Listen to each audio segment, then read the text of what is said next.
can change. Today I want to talk to you guys with the slogan, adopt, don't shop. So there's a dog waiting for you in the shelter that's life would be flipped upside down if you decide to take him or her in as your new pet. I have personally volunteered in animal shelters and I've seen firsthand the effects of dogs before and after they are adopted.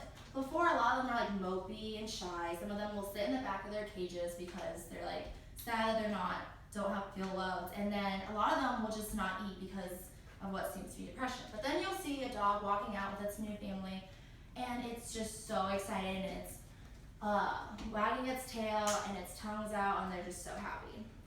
After researching statistics about the number of dogs that are in animal shelters, there's actually 3.9 million dogs that are put in an animal shelter yearly, and that's nationwide. But out of that 3.9 million, 31% of those are going to be put to sleep because there's just not enough room. This comes from Pet Statistics 2016. Shelters take in as many dogs as possible, but there's only so much capacity in each shelter. And so when new dogs come and there's not enough room, they have to put down the dogs that have been there for the longest. A huge way to make the shelters less crowded is to adopt, don't shop.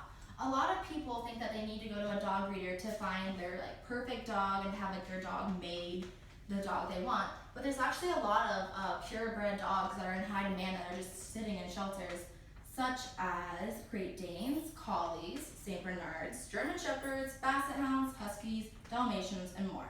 This comes from Why You Should Adopt a Pet, Adoption Facts by Petco from October 2012.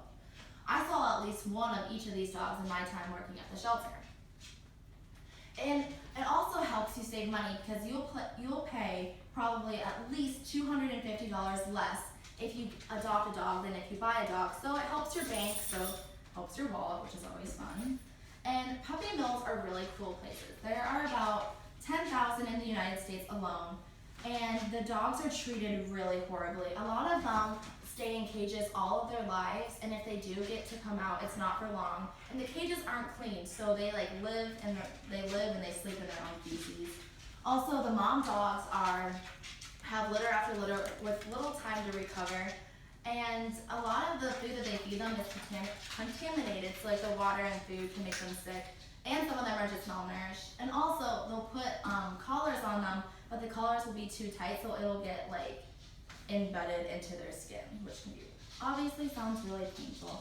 And this comes from 11 Facts About Puppy Mills article on the DoSomething.org site. So as you can tell, the dog's welfare is not a priority. I have found a video clip from Buzz60 on May 2nd, 2016 of a dog before and after he got adopted, and you can see the difference in his attitude.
There are many juices and shelters waiting for someone like you.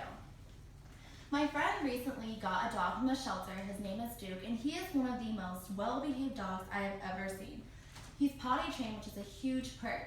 So a lot of the dogs that are in the shelters have had previous owners, so they actually have manners, and they know the ropes, and so you don't really have to teach them to be potty trained, which can actually take a lot of stress off of you. Although there are still puppies in dog shelters, so you can get either or, but if you do get an adult dog, you have the benefit of them having manners and such.